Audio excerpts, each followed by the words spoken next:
Good morning students.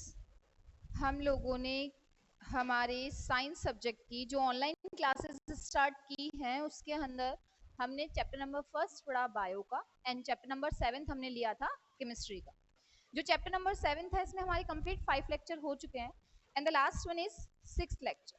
इसमें हमारे कुछ टॉपिक्स जो कल मैंने आपको बोला था कि एक बार रिवीजन कंप्लीट करा करके आपको कुछ टॉपिक्स जो लिटिल बिट रह गया है चैप्टर में वो कवर करवाया जाएगा। आज आपका ये फाइनल चैप्टर हो जाएगा और आपको इस लेक्चर को अगर 2 से 3 बार आप रिपीट 10-10 मिनट्स के गैप में भी अगर आप इसे देख लेते हैं कि हाँ ये है आपने उन्हें कॉपी में नोट किया और आप उसे एक बार पढ़ लेंगे तो ये चैप्टर आपको बहुत अच्छे से लर्न हो जाएगा और इसको लर्न करना जरूरी है। इसी को क्यों, चैप्टर तो सारे लर्न करने जरूरी है 10th के लिए, ठीक है। तो हमारे जो क्वेश्चन अभी तक हुए हैं पीरियोडिसिटी से रिलेटेड या हमारी पीरियोडिक कैरेक्टरिस्टिक्स से रिलेटेड, सबसे पहला था इलेक्ट्रॉन गेन एंथैल्पी। इसका सिंपल सा आंसर क्या था? इलेक्ट्रॉन गेन एंथैल्पी किसे कहोगे? ईजीई क्या थी? किसी भी एटम के अंदर क्या करवाना है आपको, किसी भी एटम की कौन सी पावर? इलेक्ट्रॉन को अट्रैक्ट करने की। तो क्या करवाना? इलेक्ट्रॉन को अट्रैक्ट कराने की जो कैपेसिटी होती है, यानी कि इलेक्ट्रॉन अट्रैक्शन की क्या होना? कैपेसिटी होना। ये सिंपल सा डेफिनेशन है। Capacity to attract the electron known as electron gain enthalpy. एक ऐसी एनर्जी जो क्या होगा, यूज आएगी किसी भी इलेक्ट्रॉन को गेन करने के लिए। वापस रिपीट कर रही हूँ, एक एटम है और उसको बाहर से कुछ इलेक्ट्रॉन्स को अपने अंदर लेना है, तो बाहर से आने वाले इलेक्ट्रॉन को खुद में ऐड करवाने के लिए हर एटम को एनर्जी को क्या करना पड़ता है? यूज लेनी पड़ती है। तो यूज की हुई एनर्जी जो कि एक इलेक्ट्रॉन के अट्रैक्शन में काम आती है वो इलेक्ट्रॉन गेन एंथैल्पी कहलाती है, ईजीई। फिर हमने पढ़ा था इलेक्ट्रॉन गेन एंथैल्पी जो है वो किस चीज के लिए ज्यादा होगी। मैंने आपको इसमें 2 चीज समझाई थी, एक छोटे एटम के लिए और एक बड़े एटम के लिए समझाया था, सब में ही समझाया था। एक बड़ा एटम और एक छोटा एटम। बड़े एटम क्या है, इनको ज्यादा एनर्जी लगानी पड़ेगी क्योंकि इनका न्यूक्लियस आउटरमोस्ट शेल से बहुत दूर है। जब तक न्यूक्लियस अट्रैक्शन ही नहीं दिखाएगा, जब तक पॉजिटिव किसी नेगेटिव को अपनी तरफ अट्रैक्ट करने की कोशिश ही नहीं करेगा, तो क्या होगा? इसको बहुत ज्यादा एनर्जी लगानी पड़ेगी। तो जो बड़ा एटम होता है इसको मोर एनर्जी वेस्ट करनी पड़ती है इलेक्ट्रॉन के अट्रैक्शन को शो करने के लिए। बट जो छोटा एटम होता है इसका न्यूक्लियस आउटरमोस्ट शेल के बीच में बहुत कम डिफरेंस रह जाता है, तो इसका न्यूक्लियस इजीली क्या कर लेता है? इलेक्ट्रॉन को अट्रैक्ट कर लेता है, तो इसकी लेस होती है। तो ईजीई क्या है? इलेक्ट्रॉन गेन एंथैल्पी एक बड़े एटम के लिए तो क्या होती है? बहुत ज्यादा, बड़ा, ज्यादा। ईजीई का ध्यान रखना, इलेक्ट्रॉन गेन एंथैल्पी बड़ा, बिग साइज, एनर्जी भी ज्यादा, छोटा साइज, एनर्जी कम, ठीक है। फिर इसको आपको डिफाइन करना था पीरियड और ग्रुप में। तो हमने पढ़ा था कि पीरियड्स जो होते हैं और ग्रुप्स जो होते हैं उनमें साइज देखी जाए। तो ग्रुप में तो आप चलते हो छोटे से किस साइड? बड़े के साइड। अब छोटे की साइज कैसी थी? ईजीई कैसी थी? छोटे की ईजीई छोटी होती है, यानी कम होती है, जबकि बड़े की ईजीई कैसी होती है? ज्यादा होती है। तो आप क्या लिखोगे? ग्रुप में अप टू डाउन जब जाते हैं तो एटॉमिक साइज छोटे से क्या हो जाता है? बड़ा। इस सीजन से इलेक्ट्रॉन गेन एंथैल्पी जो है वो पहले तो कैसी होती है? कम, लेकिन नीचे जाते जाते क्या होना शुरू हो जाती है? इंक्रीज होना स्टार्ट हो जाती है। इसका उल्टा आपको पीरियड में लिखना था। वाई? बिकॉज पीरियड में बड़े साइज से कहाँ जाते हैं? छोटे एटॉमिक साइज पे। बड़े की ईजीई कैसी है? ज्यादा होती है। कैसी होती है? ज्यादा। और छोटे की ईजीई कैसी होती है? कम होती है। तो पहले कैसा होता है? ज्यादा होता है, और जब पीरियड में आप लेफ्ट टू राइट मूव करते हो तो ईजीई क्या होती जाती है? कम होती जाती है। तो आपको प्रॉपरली जो आपको इलेक्ट्रॉन गेन एंथैल्पी को एक्सप्लेन करना था वो इसी तरीके करना। सबसे पहले उसका डेफिनेशन शो कर बताना था आपको, the energy which is use to attract a single electron in outermost shell. एक सिंगल इलेक्ट्रॉन को अट्रैक्ट करने के लिए जो एनर्जी यूज ली जाती है एटम की तरफ से वो क्या कहलाती है? ईजीई कहलाती है। सेकंड आपको बताना था बड़े एटम के लिए ईजीई कैसी होती है? ज्यादा होती है, बिकॉज न्यूक्लियस इतना अट्रैक्शन शो नहीं कर पाता। जबकि छोटा एटम बहुत जल्दी से अट्रैक्ट कर लेता है तो एनर्जी वेस्ट ही नहीं करनी पड़ती, तो इसकी कम होती है। फिर पीरियड और ग्रुप में एटॉमिक साइज बता के ईजीई को एक्सप्लेन करना था, ठीक है। सेकंड क्वेश्चन हमारा था एटॉमिक साइज वाला। एटॉमिक साइज मैंने आपको कल भी प्रॉपर्ली एक्सप्लेन किया था और ये अभी जस्ट वापिस से समझाया गया है कि एटॉमिक साइज क्या है। इसका भी आपको क्या देना था? डेफिनेशन देना था। एटॉमिक साइज का डेफिनेशन क्या है? न्यूक्लियस और जो भी उनकी आउटरमोस्ट शेल है, जो भी ये हो चाहे कोई सी भी हो, न्यूक्लियस और आउटरमोस्ट शेल के बीच का जो डिस्टेंस होता है वो उसके किसको शो करता है? एटॉमिक साइज को। किसी एटम का न्यूक्लियस और उसकी शेल के बीच का जो डिफरेंस और डिस्टेंस है वो उसका एटॉमिक साइज शो करेगा। अब आपको इसमें भी बताना था कि पीरियड और ग्रुप में क्या फर्क पड़ेगा। जस्ट मैंने अभी बताया, पीरियड और ग्रुप इसी तरीके से बताना है, एक छोटा सा टेबल टाइप बना लेना, पीरियड ग्रुप हर किसी में, ठीक है। तो इसके पीरियड में क्या होता है, बड़े साइज पीरियड में तो क्या होता है, हम बड़े से छोटे साइज के साइड जाते हैं, और ग्रुप में क्या होता है, छोटे से कहाँ जाते हैं, बड़े, बिकॉज ग्रुप में शेल लगातार क्या होती है, इंक्रीज होती जाती है, ठीक है, यही था ना आंसर। और पीरियड में क्या होता है, पीरियड में बड़े से छोटे क्यों हो जाते हैं, क्योंकि शेल हमेशा कैसी रहती है, सेम। अब जब शेल ही सेम है तो न्यूक्लियस जब पावर बढ़ा रहा है, न्यूक्लियस किसको बढ़ा रहा है, खुद के चार्ज को बढ़ाता जा रहा है, तो शेल को अपनी तरफ खींचना चालू कर देगा, तो साइज अपने आप कैसी हो जाएगी, छोटी। इसमें उल्टा होता है, शेल लगातार क्या हो रही है, इंक्रीज हो रही है, लेकिन न्यूक्लियस जो है ना वो अपने पावर को इतना इंक्रीज नहीं कर पाता, और जब न्यूक्लियस का पावर इंक्रीज ही नहीं हो पा रहा तो शेल दूर मूव हो जाती है, सीजन से साइज कैसी हो जाती है, बड़ी। ये इसका आंसर था। थर्ड टॉपिक जो हमारा था वो था वैलेंसी। हमारा थर्ड पॉइंट क्या था, वैलेंसी। तो थर्ड पॉइंट वैलेंसी के लिए अपन ने क्या बताया था, बताइए, मैंने आपको वैलेंसी के लिए क्या बताया था, वैलेंसी क्या है, एक न्यूक्लियस यानी कि एक एटम का जो न्यूक्लियस है वो अपनी आउटर शेल में प्रेजेंट इलेक्ट्रॉन के संग हमेशा एक बॉन्डिंग रखता है ना। तो जो आउटरमोस्ट शेल में नंबर ऑफ इलेक्ट्रॉन होते हैं वो क्या कहलाते हैं, उसकी वैलेंसी कहलाते हैं। 3 है तो उसकी वैलेंसी 3 हो गई, अगर आउटरमोस्ट शेल में सिर्फ 2 ही इलेक्ट्रॉन है तो वैलेंसी 2 हो जाएगी, अगर ये नहीं है, ये आउटरमोस्ट शेल और एक ही इलेक्ट्रॉन है तो उसकी आउटरमोस्ट शेल में एक इलेक्ट्रॉन है तो वैलेंसी भी 1 हो जाएगी। तो the electrons present in outermost shell और the number of electrons present in outermost shell known as valency, वो क्या कहलाती है, वैलेंसी कहलाती है। और जो वैलेंसी होती है ना वो किसी भी एटम की बॉन्डिंग भी शो करती, क्यों शो करेगी बॉन्डिंग, बताइए। आपके घर पे कोई गेस्ट आता है तो पहले डोर बेल बजाता है ना, कि बेल बजी है तभी आप गेट खोलेंगे, होता है। इलेक्ट्रॉन जम करके डायरेक्ट तो अंदर वाली शेल में नहीं आ सकता, उसको सबसे पहले बाहर की शेल में आना पड़ेगा, तो बाहर की शेल में जो इलेक्ट्रॉन है ना वो किसी भी एटम के साथ में बॉन्ड शो करते हैं, तो जितने नंबर ऑफ इलेक्ट्रॉन उसकी आउटरमोस्ट शेल में है वो उसकी वैलेंसी है, तो वो ही उतने ही क्या बना सकता है, एटम किसी अदर एटम के साथ में बॉन्ड बना सकता है, ठीक है। ये हो गया हमारा वैलेंसी का। अब वैलेंसी जो है ये भी आपको पीरियड एंड ग्रुप में डिफाइन करनी है, तो पीरियड में तो क्या था, बड़े से क्या था, छोटा था, और ग्रुप में क्या था, छोटे से बड़ा था, यही थी साइज अपनी पीरियड एंड ग्रुप की, यही थी ना। अब आप वैलेंसी में क्या लिखते हैं कि जब हम अप टू डाउन जाते हैं, सॉरी, जब हम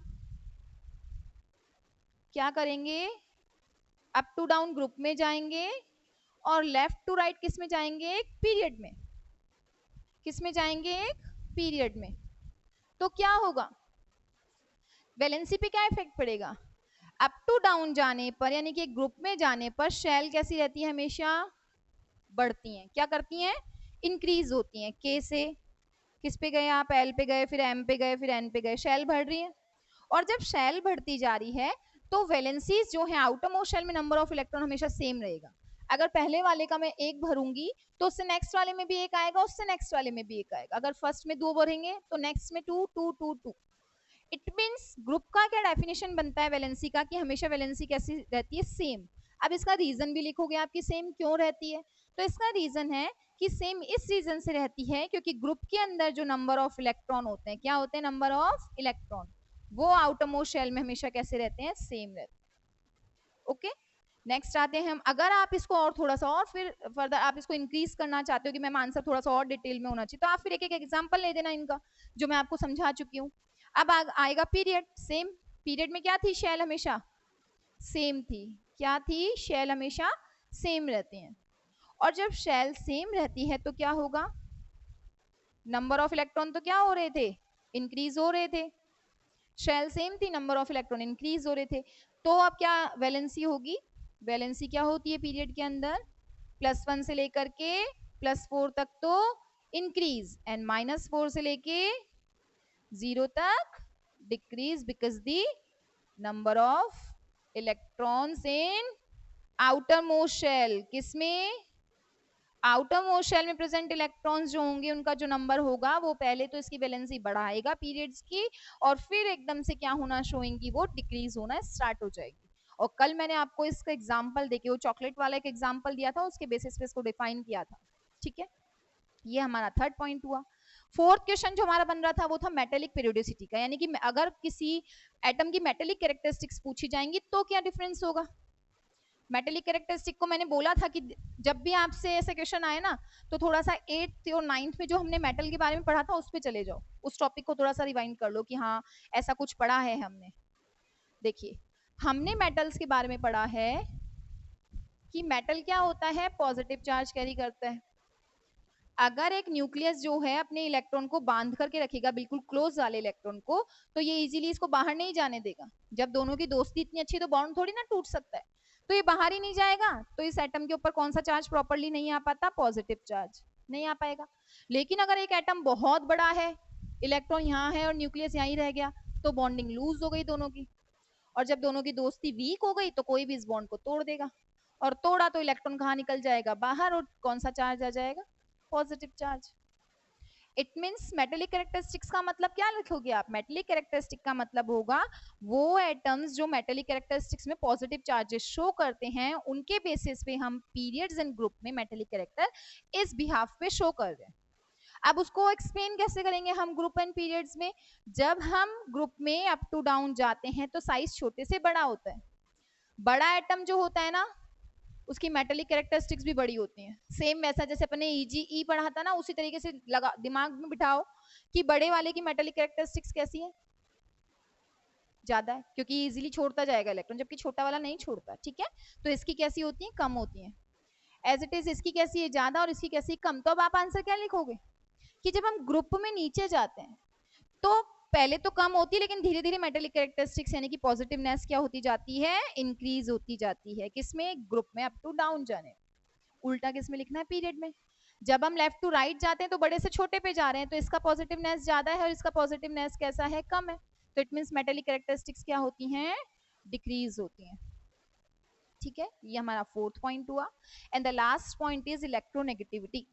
इलेक्ट्रोनेगेटिविटी क्या थी बताइए, इलेक्ट्रोनेगेटिविटी क्या थी किसी एटम की, जो एटम्स होते हैं उनके ऊपर क्या आ जाता है, एक एटम इलेक्ट्रॉन्स को गेन करता है, क्या करता है, गेन करता है इलेक्ट्रोनेगेटिविटी में, और वो भी पीरियड में क्या होती है, इंक्रीज होती है। क्यों होती है इंक्रीज, एक छोटा सा एटम है, ये रहा, ये एटम हो गया, और एक बड़ा सा एटम है, ये रहा है।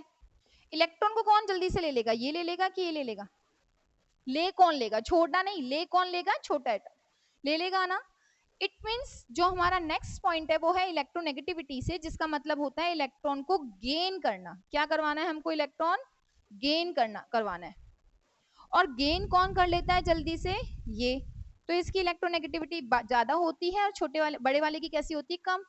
फिर से आ जाओ पीरियड एंड ग्रुप पे, सेम आंसर। जब हम ग्रुप में होते हैं तो छोटे से बड़े पे जाते हैं, इट मींस हम ज्यादा वाले इलेक्ट्रॉन नेगेटिविटी से कहाँ जा रहे हैं, कम वाले पे। इट मींस ग्रुप के अंदर तो डिक्रीज होती है, और पीरियड में हम बड़े से कहाँ जाते हैं, छोटे पे।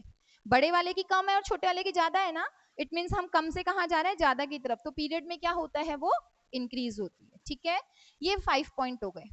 अब हमारा जो छोटा मोटा इस चैप्टर का टॉपिक बच रहा है वो है, आप लोगों ने वो पढ़ा, आयंस पढ़े होंगे, याद है कुछ।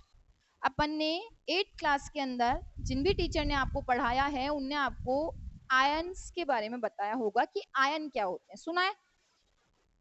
चलो, ये टॉपिक मैं इसलिए बोल रही हूँ क्योंकि हमारा जो पीरियोडिक पार्ट हम पढ़ रहे हैं, पीरियोडिक कैरेक्टरिस्टिक्स, जिसके अंदर हमने 5 पॉइंट्स पढ़े हैं, इसमें एक पॉइंट है आपका आयोनाइजेशन, एंथैल्पी। क्या है, आयोनाइजेशन, एंथैल्पी। अब आयोनाइजेशन, यहाँ एक वर्ड आ रहा है, दैट इज आयन। दिख रहा है आप सबको, आयन क्या होते हैं, आयंस पहले वो डिफाइन करेंगे, फिर अपन आयनाइजेशन एंथैल्पी पे आते हैं। एक न्यूट्रल एटम है ए, इस पे कोई चार्ज नहीं है। थोड़ी देर बाद इसने एक इलेक्ट्रॉन को लूज कर दिया, तो ये किस में चेंज हो गया, ए प्लस में। फिर से एक इलेक्ट्रॉन को लूज कर दिया, किस में चेंज हो गया, ए प्लस प्लस में। तो एक न्यूट्रल एटम जब क्या कैरी कर लेता है, चार्ज कैरी कर लेता है। क्या कैरी कर लेता है, चार्ज। ठीक है, तो वो क्या कहलाता है, आयन। एक न्यूट्रल एटम का इलेक्ट्रॉन को या तो लूज करना, अब ये इलेक्ट्रॉन जा रहा है और ये किसके पास चला गया, बी के पास, तो बी पे कौन सा चार्ज आया, मैंने कल भी आपको बताया था कि जब एक एटम लूज करता है, इलेक्ट्रॉन हटा देता है, तो बहुत पॉजिटिवनेस फील करता है कि मेरा भारीपन कम हो गया, तो वो कैसा चार्ज लेता है, पॉजिटिव। लेकिन जो गेन करता है उसका झोला भरता जा रहा है, भारी हो गया तो कैसा हो जाता है, नेगेटिव। तो इट मीन्स क्या होगा इसका मतलब, आयन का मतलब क्या हुआ, कौन सा एटम, न्यूट्रल एटम, जिसपे कोई चार्ज नहीं है। न्यूट्रल एटम जो है या तो क्या करता है, लूज करता है, या फिर वो क्या करता है, इलेक्ट्रॉन को गेन करता है। अगर वो लूज करता है तो वो पॉजिटिव चार्ज शो करता है, अगर वो गेन करता है तो वो नेगेटिव चार्ज शो करता है। अगर वो पॉजिटिव चार्ज शो कर रहा है तो उसे क्या कहा जाता है, कैटायन, CAT कैट, और आयन कैटायन। और अगर वो क्या कर रहा है, नेगेटिव चार्ज शो कर रहा है तो क्या कहलाता है, एनायन। क्या कहलाता है, एनायन, ANION, एनायन, एनायन। ठीक है, तो कैटायन का मतलब जो हमेशा लूज करेगा और पॉजिटिव चार्जेस पे आ जाएगा, और एनायन का मतलब जो हमेशा गेन करेगा और नेगेटिव चार्जेस पे आ जाएगा। तो ये पॉजिटिव और वो नेगेटिव। अब है इसमें और जो सेकंड क्वेश्चन क्रिएट होता है, आयोनाइजेशन एंथैल्पी का मतलब क्या है, मेरे को एक एटम को क्या करना है, या तो पॉजिटिव चार्ज पे लेके आना है या नेगेटिव चार्ज पे लेके आना है। ठीक है, तो आयोनाइजेशन एंथैल्पी, कल मैंने आपको एंथैल्पी का मतलब बताया था, एनर्जी होता है। क्या होता है, एनर्जी। तो आयोनाइजेशन का मतलब किसी न्यूट्रल एटम को क्या करना, आयंस में चेंज करना, केटायन और अनायन में। उसके लिए जो एनर्जी यूज आती है वो क्या कहलाती है, आयोनाइजेशन एंथैल्पी। ठीक है, तो इट मींस मेरे को क्या करना है, यूज लेनी है। किस चीज को यूज लेना है, एनर्जी को। किस चीज के लिए एनर्जी यूज लेनी है, आयंस बनाने हैं। किससे बनाने हैं, एक न्यूट्रल एटम से। किससे, तो ये एनर्जी किसको दी जाएगी, एक न्यूट्रल एटम को, और न्यूट्रल एटम किस में चेंज हो जाएगा, आयन में। मे बी वो कैटायन हो और मे बी वो एनायन हो। ठीक है, तो ये आयनाइजेशन एंथैल्पी हुई। अब हमने वापस से पढ़ा, पीरियड में क्या था, छोटी साइज हो रही थी। बड़ा साइज वाला पॉजिटिव जल्दी बनाता है कि छोटी साइज वाला पॉजिटिव जल्दी बनाता है, बड़ी साइज वाला। तो इट मींस वो कैटायन बहुत जल्दी फॉर्म कर लेते हैं ना। तो और जो बड़ी साइज वाले होते हैं वो तो कैटायन बना रहे हैं, और जो छोटी साइज वाले होते हैं वो बहुत जल्दी से इलेक्ट्रॉन्स को गेन करके क्या बना लेते हैं, एनायन बना लेते हैं।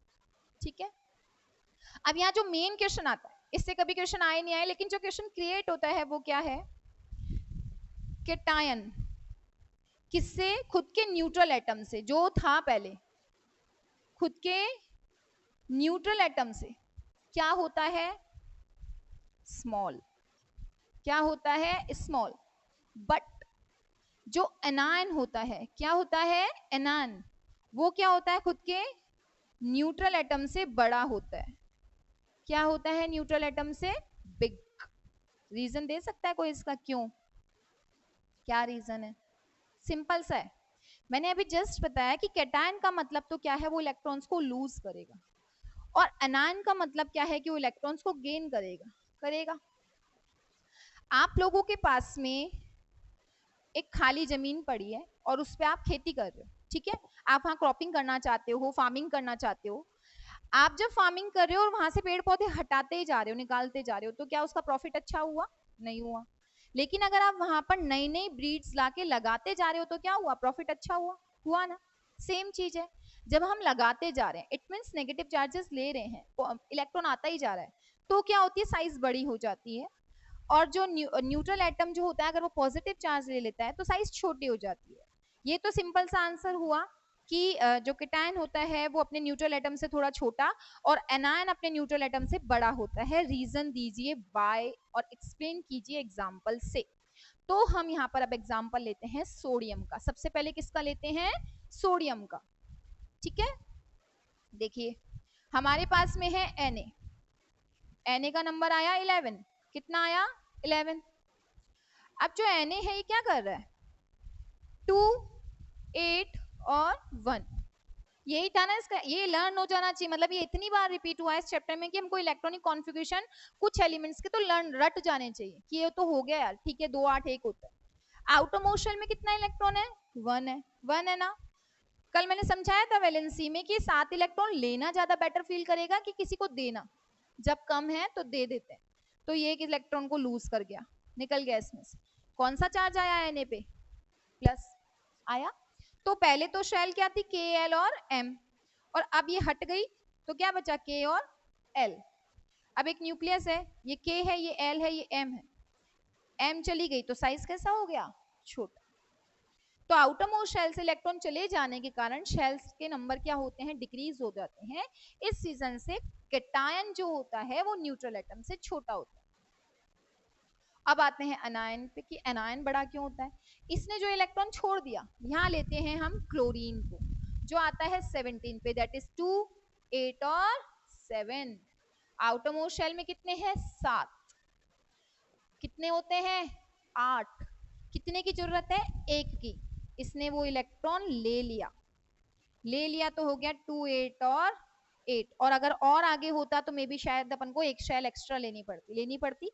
तो जब इलेक्ट्रॉन आ रहे हैं तो उनको स्पेस बनाना पड़ता है ना भाई, शेल लेनी पड़ती है, यूज लेनी पड़ती है, तो शेल का नंबर बढ़ जाता है। तो इलेक्ट्रॉन्स को लेना और एनायन बनाने का मतलब है नंबर ऑफ शेल्स को बढ़ाना, और जब नंबर ऑफ शेल्स बढ़ती है तो इट मींस एटम का जो साइज है वो कैसा हो जाता है, बड़ा हो जाता है। आया समझ में कि कैटायन छोटा क्यों हो जाता है और एनायन बड़ा क्यों हो जाता है। हमेशा आपको यही एग्जांपल याद रखना है, ये बुक में भी आपको गिवन है कि Na+ बन जाएगा Na से और Cl नेगेटिव बन जाएगा, ये एनायन बनेगा, ये कैटायन बनेगा। ठीक है, आ गया समझ में। ये हो गया हमारा क्या, आयन से रिलेटेड क्वेश्चन। ठीक है, अब एक वर्ड सुना है आपने कभी, ऑक्टेट। सुना है कभी ऑक्टेट रूल, नहीं सुना होगा, चलो कोई बात नहीं। ऑक्टेट, अपन ने ऑक्टेव तो पढ़ा है ना न्यूलैंड का, और वहां मैंने एक वर्ड बोला था ऑक्ट का मतलब क्या होता है, 8। क्या होता है, 8। जो इलेक्ट्रॉनिक कॉन्फ़िगरेशन दिया गया था बोर के थ्रू, कि बोर ने बताया था कि KLMN शेल में 2, 8, 18 और 32 इलेक्ट्रॉन्स को फिल कर दो, तो एक ऑक्टेट रूल भी है। ऑक्टेट रूल क्या है, ऑक्टेट रूल का सिंपल सा मीनिंग है कि जो आउटर मोस्ट शेल है ना उसमें 8 इलेक्ट्रॉन हो। कितने हो, 8। SPDF ब्लॉक भी होता है, बट अभी हमको 10th क्लास में RBSC में SPDF नहीं फिल करना है, हमको KLMN शेल ही सफिशिएंट है। ठीक है, तो क्या है कि एक ऑक्टेट रूल आया और उस रूल के बेसिस पे क्या बोला गया, ऑक्टेट रूल के बेसिस पे, ऑक्टेट रूल था number of electrons in outer most shell, in outer most shell कितना होना चाहिए, 8। अगर ये 1, 2 और 3 है, 8 नहीं है, 1, 2, 3 है, तो चार्जेस क्या होंगे, +1, +2 और +3 एटम पे, ये कैटायन बनाएगा। और अगर आउटर मोस्ट शेल में नंबर ऑफ इलेक्ट्रॉन 5, 6, 7 है तो होगा -3, -2 और -1। और अगर वो है 8 पूरे, जितने चाहिए थे वो आ गए, तो कुछ नहीं करेगा ना वो किसी से ले, जब भी उसको जितनी नीड है उसके पास है। आपको 2 चपाती की भूख है, आपने 2 खा लिए हैं, तो क्या फिर खाते ही जाएंगे क्या हम एक्स्ट्रा, नहीं, जितना सफिशिएंट है उतना, जितनी जरूरत है उतनी खा लिया। तो इसने 8 की भूख थी, इसको 8 इलेक्ट्रॉन चाहिए थे, वो सफिशिएंट हो गए, तो एक कुछ नहीं शो करेगा, एक इस पे आ जाएगा 0। तो ये हो गया आपका ऑक्टेट रूल। ठीक है, यहां तक हुआ हमारा जो टॉपिक हमारा रह रहा था, आयोनाइजेशन एंथैल्पी। अब हम आते हैं इस चैप्टर के कुछ बेसिक पॉइंट्स पे, जैसे मैंने आपको बताया कैटायन एनायन वाला क्वेश्चन। इसमें से स्पेशली जो क्वेश्चन और पुट किया जा सकता है वो है कि क्या रीजन है कि न्यूलैंड जो थे उनका जो रूल था ऑक्टेव रूल, वो आगे फॉलो नहीं हुआ। मैंने आपको जब इनकी डीमेरिट्स बताई थी तो मैंने आपको बताया था एक हाइड्रोजन जो है वो अभी तक भी फिक्स नहीं है वैसे, मोजले की में भी, बट आपको लिखना है कि बोर और न्यूलैंड का जो डीमेरिट है, उनके जो लॉज की डीमेरिट है वो सेम लिख दो, कोई प्रॉब्लम। दोनों क्वेश्चन एक साथ तो आएंगे नहीं, एक एक ही आएगा, तो दोनों की डीमेरिट है वो क्यों हाइड्रोजन के प्लेस को फिक्स नहीं कर पाए। ठीक है, फिर न्यूलैंड का एक और डीमेरिट की क्या रीजन है कि उसका जो टेबल था वो आगे रूल अप नहीं हो पाया, चल नहीं पाया, तो आप आंसर क्या लिखेंगे, आप आंसर लिखेंगे बिकॉज ऑफ ओवर कॉन्फिडेंस। उसने क्या बोला कि मैं जो 54 एलिमेंट्स को सेट करूंगा उसके अलावा एलिमेंट्स और सेट नहीं किए जाएंगे, था यही। अब जो इनने गलती करी उसको कौन सुधार रहे थे, मेंडलीव सुधार रहे थे, लेकिन उनने भी तो कोई मिस्टेक करी थी, तो उनका डीमेरिट क्या था, मेंडलीव के टॉपिक में डीमेरिट क्या रह गया था, मेंडलीव का डीमेरिट था कि उनने जो प्लेसेस छोड़े, जगह छोड़ी, उसमें वो स्पेक्ट्रम नहीं समझा पा रहे थे, आइसोटॉप नहीं समझा पा रहे थे। क्या नहीं समझा पा रहे थे, आइसोटॉप। आइसोटॉप नहीं समझा पाए वो एटम्स के बारे में, वो अपने एलिमेंट्स को सेट करने के बाद में फ्यूचर एलिमेंट्स को और उन्हें सर्च नहीं किया, उनके लिए जो प्लेसेस छोड़े उसमें एटॉमिक जो मासेस थे उनमें बहुत सारा डिफरेंस आ रहा था, बहुत ज्यादा डिफ्लेक्शन था। तो बहुत सारी डीमेरिट्स हैं हर लॉ की। बट अगर आप लोग ये जो क्लिप्स आपके पास हैं, वीडियो क्लिप्स, इनको अगर आप देखोगे, जो लास्ट 5th चैप्टर में आपको लॉज समझाए गए थे, जो उनके बारे में बताया गया था पीरियोडिक टेबल्स के बारे में, उसमें जो मैंने डीमेरिट्स बोली हैं, अगर वो भी आप लिखते हो तो काफी है। तो आप कहो नहीं मैम हमको तो थ्योरी और डिटेल में लिखनी है, तो ऐसे आपके पास बुक है, उसमें जो पैरास गिवन है आपको किसी भी टॉपिक से रिलेटेड, वो पैरास आपको पढ़ना है एक बार, ठीक है, कि क्या मिस्टेक रह रही है, हमने कुछ छोड़ा है क्या, या आपको क्वेश्चंस आ रहे हैं कि नहीं ये हमको समझ में नहीं आया था, तो आप ऑफलाइन क्लासेस का आपको वेट करना होगा, या आपको जब ये क्लिप्स आएंगी तो आपके पास में जो नंबर आएगा उस पर आप क्वेश्चन पुट कर सकते हो कि ये हमको टॉपिक से रिलेटेड हमको नहीं आया है, ये हमको आंसर्स पूछने हैं या कुछ भी, या आप जहाँ नोट्स लिख रहे हो वहीं पर आप अपना क्वेश्चन टिक मार्क कर लो कि ये हमको ऑफलाइन क्लासेस के टाइम पर मैम से पूछना है, ठीक है। अब हमारा है इसमें आइसो टॉप एंड आइसोबार, ये भी आपने 9th में पढ़ा हुआ है, ये लास्ट टॉपिक है अपने लेक्चर का कि आइसोटॉप और आइसोबार क्या होते हैं, जहां आपका चैप्टर एंड होगा 7th चैप्टर। पीरियोडिक क्लासिफिकेशन और एटॉमिक मॉडल्स जो हैं प्लीज बहुत अच्छे से पढ़िएगा, जिसमें से रदरफोर्ड का मॉडल आपको अच्छे से पढ़ना है, एक आपको न्यूलैंड्स के जो डीमेरिट्स, मेरिट्स नहीं डीमेरिट्स है, उस पर प्रॉपरली ध्यान देना है। मैंडलिव की पीरियोडिक टेबल जो है वो अच्छे से देखनी है, octet rule and Octave law जो है वो देखना है, and last one is isotope and isobar. Periodicity तो देखनी है सारी। अब आता है हमारा topic isotope and isobar. Top का मतलब क्या होता है, ऊपर, बार का मतलब नीचे मान लो। तो टॉप का मतलब जैसे ए है और एक बी है, दो डिफरेंट एलिमेंट है, इसका एटॉमिक मास 6 है, इसका एटॉमिक मास 6 है, सॉरी जैसे ये ए ही है, ये 6 है, लेकिन दोनों के एटॉमिक मासेस, टॉप वैल्यू जो है, हमेशा एक एलिमेंट जो है उसके बेस पे तो क्या लिखा जाता है, उसका एटॉमिक नंबर, क्या लिखा जाता है, उसका एटॉमिक नंबर, और जो उसका टॉप होता है वहां क्या लिखा जाता है, उसका एटॉमिक मास। ये एक एटम को रिप्रेजेंट करने का तरीका है। तो एटॉमिक नंबर मैंने 6 लिख दिया, ओके। अब आते हैं हम एटॉमिक मास पे। एटॉमिक मास जो है, मैंने कहा आइसोटॉप का मतलब टॉप वैल्यू में थोड़ा सा डिफरेंस हो जाए, तो जो आइसोटॉप है हमारा वो क्या है, आइसोटॉप है हमारा दैट इज जैसे ये 8 हो गया और ये 10 हो गया, आया डिफरेंस। किसी भी एलिमेंट में जब एटॉमिक नंबर तो सेम हो बट एटॉमिक मासेस क्या हो, डिफरेंट, तो वो क्या कहलाते हैं, आइसोटॉप। क्या लिखेंगे आप यहाँ पे, same atomic number with different atomic masses. अलग अलग मासेस के साथ में अगर सेम एटॉमिक नंबर कैरी कर रहा है तो आइसोटॉप है। इसका उल्टा इसमें आ जाएगा, क्या आएगा, different atomic number with same atomic masses. जैसे अब इसको एग्जांपल उधर ले लेते हैं, मेरे पास एक एलिमेंट ए है और एक एलिमेंट ए है, इसका एटॉमिक नंबर 9 है और इसका 12 है, और मासेस 12 और 12 है, सॉरी 14 ले लेते हैं, चलो 14 एंड 14 है। तो क्या हुआ, जहां पे टॉप, टॉप से ध्यान रखना, टॉप यानी ऊपर, और ऊपर हमेशा क्या शो किया जाता है, एटॉमिक मास। तो जहां किसी एलिमेंट का एटॉमिक नंबर सेम चल रहा हो, नीचे की डिजिट सेम हो, लेकिन ऊपर में क्या आ जाए, डिफरेंस आ जाए, वो तो कहलाते हैं आइसोटॉप। और जहां पे बार, बार आप नीचे का ध्यान रख लो, तो बार जहां पे नीचे की वैल्यू यानी एटॉमिक नंबर में चेंजेस आ जाए बट मास कॉमन रहे दोनों का ही, तो वो क्या कहलाते हैं, आइसो बार। अब अपन इनका ले लेते हैं एक एक एग्जाम्पल, और वो एग्जाम्पल एज इट इज लिख दो, कोई प्रॉब्लम नहीं है, क्योंकि आएगी तो इसकी थ्योरी पूछी जाएगी जिसमें आपको डेफिनेशन और एक एक एग्जाम्पल लिखना है। तो सबसे पहले अपन ले लेते हैं आइसो टॉप का एग्जाम्पल। अपन को एटॉमिक नंबर सेम लेना है, तो जैसे मेरे पास में है hydrogen, hydrogen and hydrogen, hydrogen कितने पे आता है, 1 पे, एटॉमिक नंबर 1 है ना, इसका एटॉमिक मास 1 है, इसका 2 है और इसका 3 है। एज इट इज आप ले सकते हो कार्बन, C6 है, C6 है, लेकिन इसका एटॉमिक मास 12 है और इसका एटॉमिक मास 14 है। अब आते हैं हम आइसोबार पे। ये टॉपिक जो है आइसोटॉप का कि मैम कैसे आया, क्यों आया, ये आपने 9th में पढ़ा था, ठीक है। 9th में आपके एक टॉपिक था जिसमें आपने इसकी वैल्यू निकाली थी, मोल कॉन्सेप्ट आपने थोड़ा बहुत पढ़ा होगा, वैसे वो सीबीएसई बोर्ड का क्वेश्चन है, बट फिर भी 9th में आपने थोड़ा बहुत मोल कॉन्सेप्ट पढ़ा होगा।